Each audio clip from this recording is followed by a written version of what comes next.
Prosonic experience the finest UPVC windows and doors. 7799779088. ప్రస్తుతం మనతో పాటు లైవ్ కాల్లో అందుబాటులో ఉన్నారు ప్రముఖ పండితులు కృష్ణమాచార్యులు గారు. ఒక్కసారి ఆయనతో మాట్లాడదాం.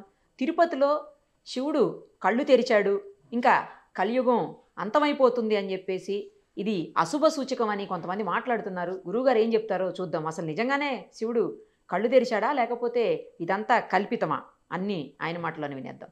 గురుగారు నమస్తే అండి. జై వీరబ్రహ్మ జై గోవిందమాంబ జై తల్లి. నమస్కారం అమ్మ. సార్, గురువుగారు ఏంటి శివయ్య కళ్ళు తెరిచాడు అని చెప్పేసి మొత్తం ఒక న్యూస్ స్ప్రెడ్ అయింది. గతంలో కూడా గణపతి స్వామి కళ్ళు తెరిచాడని, గణపతి పాలు తాగుతున్నాడని, ఇలా రకరకాలుగా మనం చూస్తూనే ఉంటాం.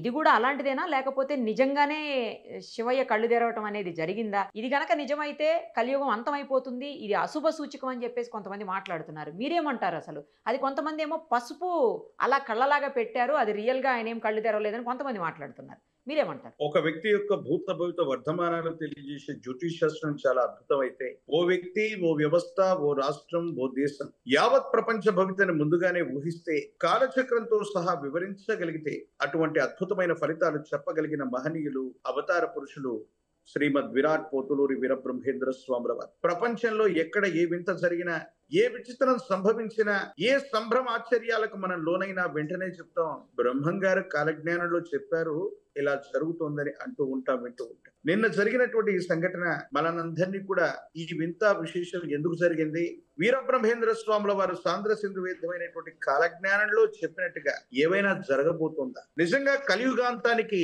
ఇది సంకేతమని మనం అనుకోవాలి. మరి వీరబ్రహ్మేంద్ర స్వాముల వారి యొక్క కాలజ్ఞానంలో ఏముంది? ఈ ముక్కంటి కన్ను తెరుస్తాడన్నటువంటి మాటని కాలజ్ఞానంలో ఏవైనా చెప్పి ఉన్నారా? నిజంగా ఇది మీరన్నట్టుగా ఒక అశుభానికి కానీ లోక కళ్యాణానికి కానీ ఏదైనా సంకేతంగా మనం భావించాలా అన్నటువంటి విషయాన్ని తెలుసుకునే మునుపు శ్రీ గురుదేవులు వీరబ్రహ్మేంద్ర స్వాముల వారు అతి ప్రాచీనమైనటువంటి ఆలయాల్లో అక్కడ ఉన్నటువంటి దేవతామూర్తుల యొక్క శిలల్లో రకరకాలైనటువంటి మార్పులు వస్తాయని స్వామివారు చెప్పినటువంటి మాట వాస్తవమే. వాటిలో కొన్ని విషయాలు ఇప్పుడు మనం తెలుసుకుందాం.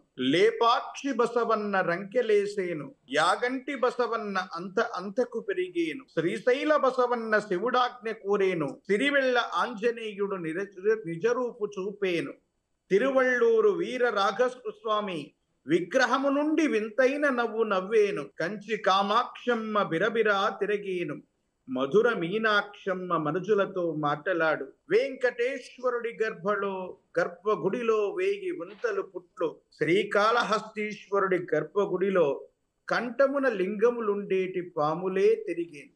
ఇలా చెబుతూ విశేషవంతంగా కంచి కామాక్షమ్మ కన్నుల వెంట రుధిరం, రక్తం ప్రవహిస్తుందని మచ్చుకు స్వామివారు ఇలా చెప్పినటువంటి దాఖలాలు మనం చూస్తూ ఉంటే, నిన్న జరిగినటువంటి సంఘటన కూడా ఒకవేళ మనం అనుకున్నట్టుగా ఎవరో దాన్ని యాదృచ్ఛికంగా అలా గీశారు చేశారనే కంటే కూడా భక్తుల యొక్క ప్రగాఢమైనటువంటి నమ్మకం ఏంటంటే, నిజంగా పరమేశ్వరుడు యొక్క నేత్రం తెరుచుకున్నట్టుగానే భావన చేస్తున్నారు గురుదేవులు వీరబ్రహ్మేంద్ర స్వామి వారి యొక్క కాలజ్ఞానంలో కూడా. ఇలాంటి ఎన్నో రకాలైనటువంటి అంశాల విషయాల గురించి విశేషవంతంగా స్వామివారు చెప్పి ఉన్నటువంటి పరిస్థితి మనందరికీ కూడా తెలిసినటువంటి అంశమే.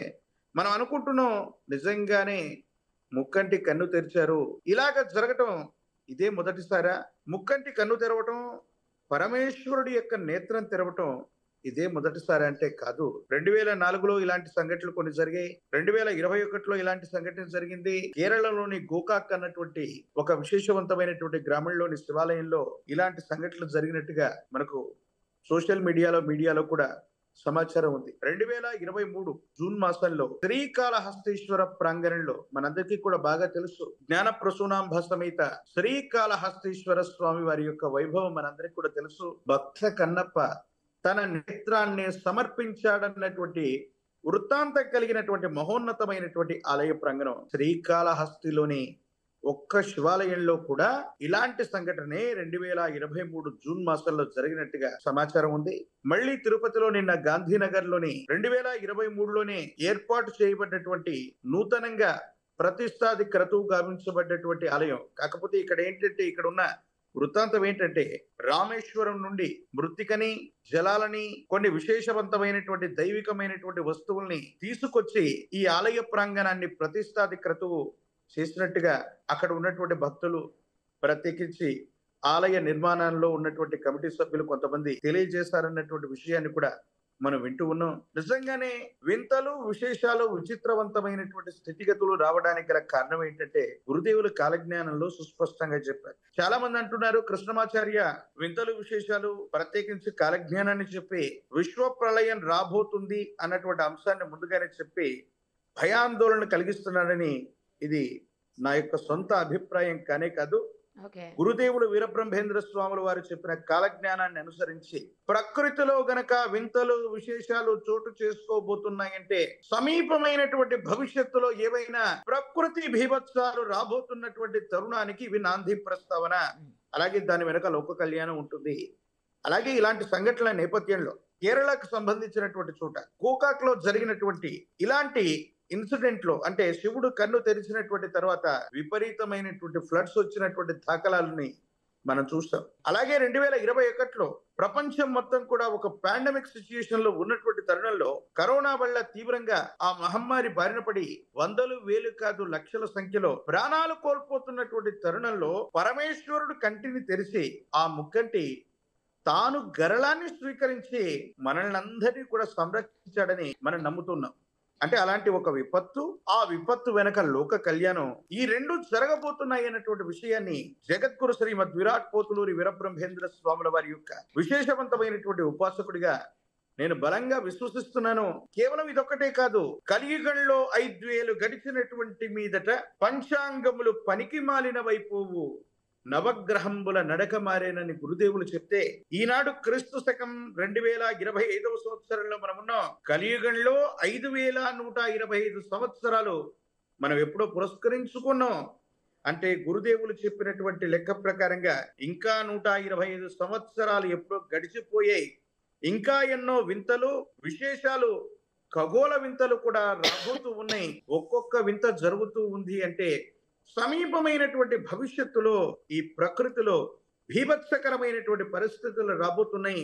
అందుకే కాబోలు గడిచిన 1-2 మాసాలుగా ప్రపంచంలో సునామీ అన్నటువంటి వర్డ్ 20-30 సంవత్సరాల క్రితం వరకు మనం ఎప్పుడు కూడా ఆ పదాన్ని కూడా మనం వెళ్ళలేదు. 20-30 సంవత్సరాల క్రితమే సముద్రం తీరం దాటి తన యొక్క ఉద్ధృతమైనటువంటి రూపాన్ని దాల్చేటువంటి ఆ ప్రత్యేకమైనటువంటి పరిస్థితికి సునామీ అని పేరు పెట్టారు. సునామీని 20-30 సంవత్సరాల క్రితం ఆ సునామీ హెచ్చరికల వల్ల ఆ ప్రమాదం వల్ల ఎలాంటి తీవ్రత ఉందో మనం చూసాం. కానీ 2 మాసాల క్రితం సునామీ హెచ్చరికలు చాలా సముద్ర తీర ప్రాంతాల్లో హెచ్చరికలు జారీ చేయబడ్డాయి. ఒకానొక చోటైతే సునామీని మించినటువంటి విశేషవంతమైనటువంటి మేఘం తీరం దాకా వచ్చి ఒక అద్భుతమైనటువంటి దృశ్యంగా మారిపోయింది. ప్రత్యేకించి భూ ప్రకంపనలు వస్తున్నాయి. జపాన్ దేశంలో 2 వారాల్లో 900 సార్లకు పైగా భూమి కంపించిపోయినటువంటి దాఖలాలున్నాయి. ఆంధ్రప్రదేశ్ తెలంగాణలో ఉభయ తెలుగు రాష్ట్రాల్లో భూకంపం అంటే ఎక్కడో వినడమే తప్ప మనకు పరిజ్ఞానం లేనటువంటి తరుణంలో భాగ్యనగరంలో కూడా భూమి కనిపించింది అన్నటువంటి వదంతులో వార్తలో మనం విన్నాం. ఇక మీదట భూమి ప్రకోపించడం అవ్వచ్చు, సముద్ర తీరం ఉప్పొంగి సునామీగా మారటం అవ్వచ్చు, ఖగోళంలో వింతలవ్వచ్చు. విశేషవంతంగా పంచభూతాలన్నీ కూడా ప్రకోపించేటువంటి రోజులు దగ్గరలో ఉన్నాయి. కృష్ణమాచార్య మిమ్మల్ని భయపెట్టట్లేదు, విశ్వ మానవాళికి భయాన్ని నేను జారీ చేయటం లేదు. కానీ గురుదేవులు వీరబ్రహ్మేంద్ర స్వాముల వారి యొక్క కాలజ్ఞానంలో చెప్పిన మాట ఎందుకో తెలుసా? పరిత్రాణాయ సాధూనాం వినాశాయ చ దుష్కృతాం ధర్మ సంస్థాపనార్థాయ సంభవామి యుగే యుగే యథా యథా హి ధర్మస్య గ్లానిర్భవతి భారత అభ్యుత్థానమధర్మస్య తథాత్మానం సృజామ్యహం. కలియుగంలోని మొదటి పాదంలోనే 5000 సంవత్సరాలు పూర్తి కాక మునిపే ధర్మం అన్నటువంటిది పూర్తిగా అనగదొక్కబడి అధర్మం వృద్ధి చెందుతున్నటువంటి రోజుల్లో పరమాత్మ తనను తాను సృజించుకుంటూ కొత్త అవతారమూర్తి రూపంగా విశేషంగా రాబోతున్నటువంటి తరుణం. అందుకే కాలజ్ఞానంలో స్వామివారు చెప్పారు, వీరభోగ వసంతరాయుడిగా నేనొచ్చు తరుణాన సముద్రములే ఉప్పొంగు పల్లె పట్నములన్నీ మునిగిపోవునని.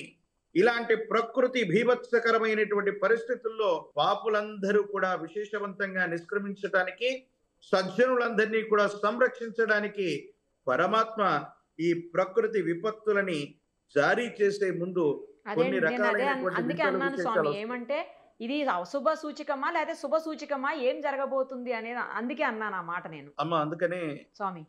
కేవలం ఇది అశుభ సంబంధమైనటువంటి అంశం అనే కంటే కూడా దీని అదే వెనక ఒక కొంతమంది లోక అలా కళ్యాణం అంటున్నారు, దాగి అందుకని అంటున్నాను ఎస్ దీని వెనక ప్రకృతి వైపరీత్యాలు మాత్రం స్వామి. తప్పకుండా వస్తాయి. ఉమ్, ఈ ప్రకృతి వైపరీత్యాల వెనక ఆ, మళ్ళీ లోక కళ్యాణం కూడా ఉంది. ఎందుకంటే ఆ, అత్యాధునిక సాంకేతిక పరిజ్ఞానంతో కూడినటువంటి వ్యవస్థలతో మనం పురోగమిస్తూ అంటే కొంతమంది కొట్టిపడేస్తారు కదా స్వామి, ఇవన్నీ మూఢనమ్మకాలు, ఇవన్నీ జరిగేవి కావు, కావాలని క్రియేట్ చేస్తున్నారని కూడా కొంతమంది మాట్లాడుతూ ఉంటారు. అమ్మ 21వ శతాబ్దంలో మనం ఉన్నాం. శాస్త్ర సాంకేతికత చాలా బాగా ఎస్, అవును, అభివృద్ధి చేసుకున్నాం.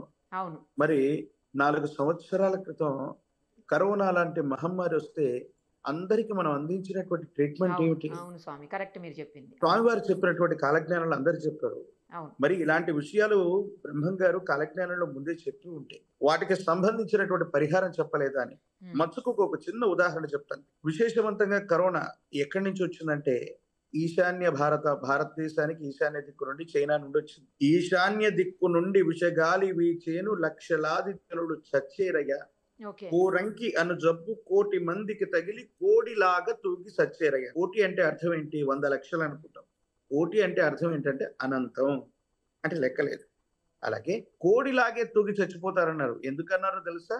ఆ మాట ఎందుకు వాడారు? కోడినే వాడకుండా ఏ కుక్కనో వేరే పక్షినో అక్కడ స్వామివారు వాడి ఉండొచ్చు, కానీ కోడే అన్నారు. కోడి పందాలు జరుగుతూ ఉంటాయి ఉభయ తెలుగు రాష్ట్రాల్లో, మనందరికీ కూడా బాగా తెలుసు. ఏ సందర్భంలో జరుగుతాయి? ఒక ఫెస్టివల్, ఒక పండుగకి, సంక్రాంతి పర్వదినానికి అటు ఇటుగా కోడి పందాలు ఆడేటువంటి ఆటను మనం చూస్తాం. ఒక కోడి మరో కోడిని కొట్టుకుంటున్నటువంటి సందర్భంలో కోడి ఎంత రుధిరం ప్రవహిస్తున్నా, రక్త గాయాలు అవుతున్నా అది పోరాడుతూనే ఉంటుంది. అవును, కానీ దాని ఊపిరికి సంబంధించినటువంటి శ్వాస వ్యవస్థకి చిన్న దెబ్బ తాకితే వెంటనే చచ్చిపోతుంది. అందుకని మనిషి కృత్రిమంగా బయట నుంచి వాటికి శ్వాసనిస్తూ ఉంటాడు. కృత్రిమంగా బయట నుండి శ్వాసనిస్తుంటాడు. ఆ, స్వామివారు చెప్పింది ఏంటంటే, మీరు ఎన్ని శాస్త్ర సాంకేతికతో ఎన్ని సాధించినప్పటికీ కూడా ఈ కరోనా వల్ల ఊపిరాడక చనిపోతారు. ఇది శ్వాసకోశానికి సంబంధించినటువంటి వ్యాధి. మనందరికి ఇచ్చినటువంటి ట్రీట్మెంట్ ఏంటో తెలుసా? స్వామి. ఆక్సిజన్ సిలిండర్ల ద్వారా కృత్రిమంగా శ్వాసని అందించడమే తప్ప కరోనాకి విశేషవంతమైనటువంటి మందులు ఏవి కూడా పని చేయలేదు. చాలా మంది చనిపోయినటువంటి వాళ్ళలో ఊపిరాడక, ఊపిరితిత్తుల్లో ఏదో రకమైనటువంటి పరిస్థితుల్లో ఇబ్బంది ఏర్పడడం వల్లే చనిపోయారు. కాబట్టి గురుదేవులు చెప్పినటువంటి మాటని, ఎందుకంటే విశ్వాసాలు, మూఢ విశ్వాసాల గురించి మాట్లాడేటప్పుడు 400 సంవత్సరాల క్రితం విశ్వభవితను చెప్పిన కాలజ్ఞాని వీరబ్రహ్మేంద్ర స్వామి వారు ఉన్నటువంటి సందర్భంలో స్వామివారు ఈ భూమి మీద నడియాడుతున్నప్పుడు చాలా మూఢ విశ్వాసాలు ఉండేవి. ఎలాంటివో తెలుసా? అమ్మవారికి మేకల్ని లేకపోతే గొర్రెపోతుల్ని బలి ఇచ్చేటువంటి సాంప్రదాయం. అమ్మ బలి కోరదని చెప్పి పోలేరమ్మను పిలిస్తే అమ్మవారు నిప్పు తీసుకొచ్చినటువంటి దాఖలాలు ఉండేవి. ఈనాడు చాలా మంది అమ్మవార్లు బలి కోరరు అనేటువంటి ఉద్దేశం చేత మనం వాటిని ప్రచారం చేస్తున్నాం. అలాగే పూర్వం కన్యాశుల్కం, బాల్య వివాహం ఇలాంటి వ్యవస్థలు ఉండేవి. 10 సంవత్సరాల లోపు ఉన్నటువంటి ఆడపిల్లలకి వివాహాలు అయ్యేవి. కానీ ఎవరైనా సరే ఒక స్త్రీ రజస్వల అయితే రజస్వల అనంతరం వివాహం చేసుకోకూడదనేటువంటి మూఢనమ్మకం ఉండేది. కానీ వీరబ్రహ్మేంద్ర స్వాముల వారు 400 సంవత్సరాల క్రితం ఏ మహిళ అయినా, ఏ స్త్రీ అయినా సరే రజస్వల అయినటువంటి తర్వాత మాత్రం వివాహం చేసుకోవాలని ఈ భూమి మీద నాకు తెలిసి 400 సంవత్సరాల క్రితం రజస్వల అనంతరం మొట్టమొదటి వివాహం చేసుకున్నారు వీరబ్రహ్మేంద్ర స్వామి. ఈ రోజు భారతదేశంలో అది చట్టం. అందుకే మైనర్ గా ఉన్నటువంటి బాలికను ఎవరు కూడా వివాహం చేసుకోరు. 18 ఏళ్ళు నిండినటువంటి తర్వాత మాత్రమే ఈ రోజు భారతదేశంలో ఏ మహిళనైనా వివాహం చేసుకోవాలన్నటువంటి చట్టం. ఎన్నో రకాలైనటువంటి మూఢాచారాలను రూపుమాపినటువంటి విశేషవంతమైనటువంటి యోగి పుంగవులు వీరబ్రహ్మేంద్ర స్వామి వారు. మీరు అన్నట్టుగా చాలా మంది ఇది కేవలం మూఢ విశ్వాసం, లేకపోతే ఇలాంటివి ఏవి జరగవు అని మనం అనుకుంటున్నాం. కానీ ప్రపంచం మొత్తం కూడా భారతావనితో సహా ఎలాంటి ఉత్పాతంలో మనం ఉన్నామో తెలుసా? నిన్న మొన్న దాయాది దేశమైనటువంటి పాకిస్తాన్ తో యుద్ధపూరితమైనటువంటి వాతావరణాన్ని మనం చూస్తాం. అంతకంటే ముందు రష్యాకి ఉక్రెయిన్ కి మధ్య వారాలు, నెలలు, సంవత్సరాల తరబడి యుద్ధకాంక్షతో రగిలిపోతున్నటువంటి పరిస్థితులు మనం చూస్తున్నాం. ఇక ప్రపంచంలో ఒక దేశం మరో దేశంతో తగువ పట్టడానికి కూడా సిద్ధమైనటువంటి వాతావరణం ఉన్నాం. మనందరి దగ్గర ఉన్నవేంటో తెలుసా? మామూలు అస్త్రాలు కాదు, అణ్వాయుధాలు, అణ్వాస్త్రాలు. వీటిని ఉపయోగించడానికి కూడా ప్రపంచం మొత్తం కూడా సిద్ధపడిపోయింది.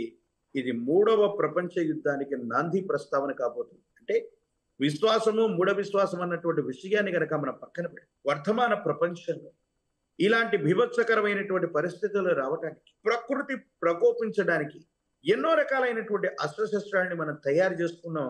2వ ప్రపంచ యుద్ధంలో హిరోషిమా, నాగసాకి మీద ఒక అణుబాంబును వేస్తే ఇప్పటికీ కూడా గడ్డి మొక్క మొలగనటువంటి పరిస్థితులు ఉన్నాయన్న విషయాన్ని మనం చెప్పుకుంటూ ఉంటాం. అలాంటి పరిస్థితులు వస్తే ప్రకృతి ప్రకోపించక విశ్వ మానవాళి మీద, ఈ భూప్రపంచం మీద ప్రకృతే ప్రకోపించేటువంటి రోజులు ఉన్నాయి. అందుకే ఇన్ని వింతలు, ఇన్ని విశేషాలు, ఇన్ని విచిత్రవంతమైనటువంటి పరిస్థితులు. అలాగే వేప చెట్టుకు పాలు కారేనన్నారు. చాలా రకాలైనటువంటి పరిస్థితుల్లో సోషల్ మీడియాలో మనం చూస్తున్నాం. ఒక కుక్క పందికి పాలిస్తుందన్నారు. రీసెంట్ గా 4-5 రోజులు, 1 వీక్ నుంచి సోషల్ మీడియాలో అదంతా కూడా ట్రెండ్ అవుతుంది. పంది కడుపున ఏనుగు పుడుతుందన్నారు. 1971లో నల్గొండ పరిసర ప్రాంతాల్లో ఇలాంటి ఏనుగు పోలినటువంటి జీవి జన్మించినట్టుగా అప్పుడు ఉన్నటువంటి వార్తాపత్రికల్లో కూడా ఈ వార్త ప్రచురితమైనటువంటి పరిస్థితులు ఉన్నాయి. అలాగే వింతైన విచిత్రవంతమైనటువంటి పరిస్థితులన్నీ జరుగుతున్నాయి. ఇది కొన్ని విశ్వాసాలకు సంబంధించింది, మూఢాచారం అని నేను అనుకోను. కానీ వీరబ్రహ్మేంద్ర స్వాముల వారి యొక్క కాలజ్ఞాన ప్రకారం సమీపమైన భవిష్యత్తులో ఇవన్నీ జరిగే అవకాశం. చాలా పర్ఫెక్ట్గా చెప్పారు స్వామీజీ. ఎందుకంటే ఈ భక్తి కావచ్చు, లేకపోతే దేవుడు కావచ్చు, లేకపోతే ఇలాంటి నమ్మకాలు అన్నీ కూడా ఎవరి ఇష్టం వాళ్ళది, వన్స్ ఓన్ ఫెయిత్, ఎవరి నమ్మకం వాళ్ళది కాదని ఎవరు మాత్రం అనగలుగుతారు ఇందులో. Thank you swami, thank you so much. జై వీరబ్రహ్మ, జై గోవిందమాంబ జై. సుమన్ టీవీలో మీ పర్సనల్ అండ్ బిజినెస్ ప్రమోషన్స్ కోసం కింది నెంబర్కి కాంటాక్ట్ చేయండి.